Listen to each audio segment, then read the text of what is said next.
You could be the most optimistic, happy person up here, but if you don't put in the work, and if you don't know what work to put in, it's not gonna happen. Optimism is very close to delusion. However, I believe that optimism is the fuel to practicality, right? If you don't believe you're doing it for a reason or it's exciting, you're not gonna wanna put in the hours of the work. And so, that's who I've always been. I've always been ambitious and happy. I was very fortunate. I had a tremendous mother who loved me very, very much, so I felt good. However, she did not create entitlement. When I lost or when I was doing bad, she told me. She didn't make a fake environment, which is a huge factor. And to be honest, my biggest concern about the last 20 years of parenting, too much fake environments, too much entitlement, which is why so many people struggle when they go into the real world, because the real world doesn't care. The real world is not your mama anymore. And so I think about those things. Fast forward, I was very good at selling baseball cards. When you're making $3,000 or $4,000 a weekend when you're 14 years old, you've got it. I was good, fine. But then my dad eventually bought a liquor store and he dragged me into the liquor store when I was 14. I started making $2 an hour, bagging ice. This was huge for me. If I didn't have that transition, all the money I was making as a young kid, it came so easy because I was naturally talented. I think not having that struggle of losing all that because my dad forced me to work in the store and making $20 a day, that really helped me. And I learned a lot in that liquor store. Most of all, what I learned was to watch people. I will go to the airport and on my flight, I will literally read most of the comments on Twitter, on Instagram, your DMs. I will read them, and I'll read them to understand, was there anything I said in this hour that stood out, that didn't hit, that did hit? I learned that watching people, and more importantly, understanding people, and most importantly, being empathetic to people was the best way to build a real business, to build something meaningful. The biggest problem, I'll tell you right now, one of the biggest reasons most people in this room, if they decide to start an entrepreneurial venture, a side hustle, whether you try to sell something in your home on Facebook Marketplace, which, oh, by the way, I'm gonna bring up later, my biggest belief that the quickest way for many people here to start is to sell stuff on Facebook Marketplace, but I'll talk about that later. Whether it's that, whether you're finally ready to start your podcast on Spotify, whether you're gonna build your Instagram profile or meme page because you want brand dollars, whatever you're up to in this room, the reality is that if you have to put in so much work, but so much of what comes out of people's mouth or what they post is selfish, not selfless. It's what you want. You want them to buy it. You want them to like your post. You want them to follow you.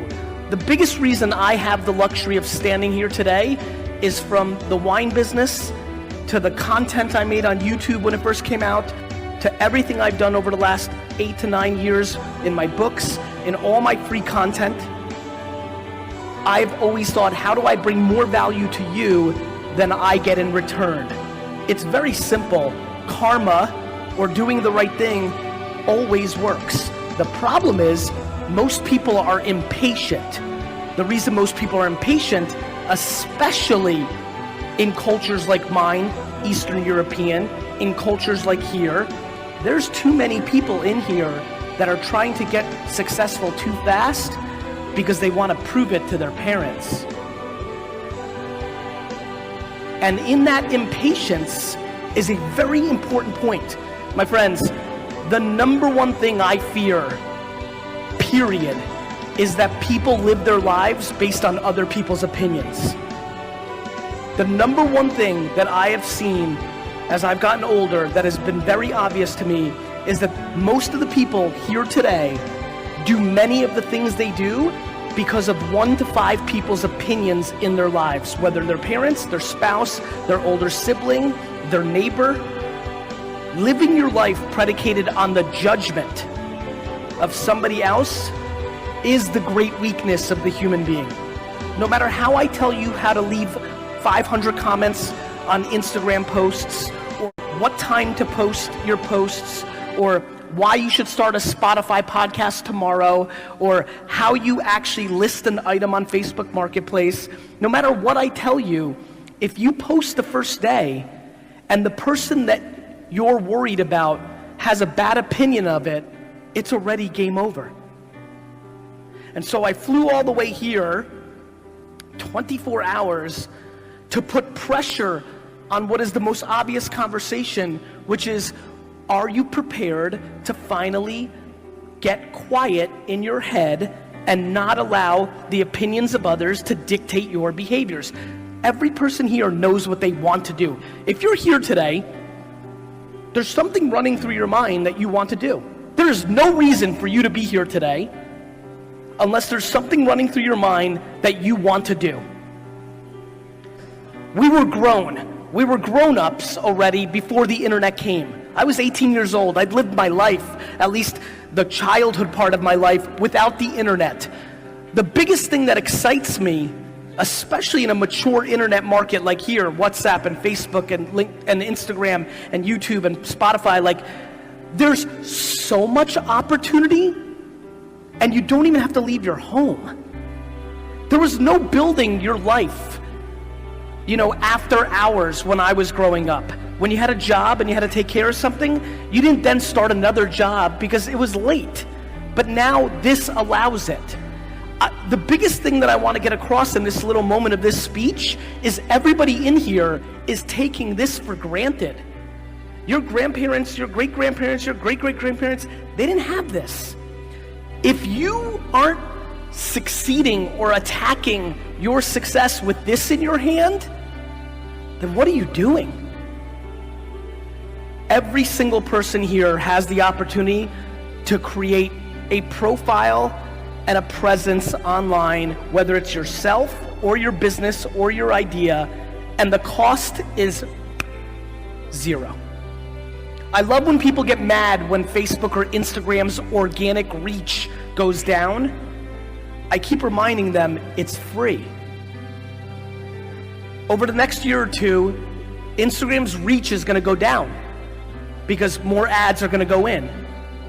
So as you can imagine, I'm so passionate to get you to post 3 or 4 times a day, not once a day, yet everybody overthinks their posts so much because they're so scared not to get as many likes as they did last time. True. It's 100% true. The amount of people here who want to post something but retake it 53 times or change the filter or things of that nature, or my favorite move, you post it, but in the first 83 seconds you don't get enough likes and you remove it. It's a fascinating thing for me to watch because what it speaks to is, in my opinion, people being confused about the game. I view the game macro. I watch most people play micro.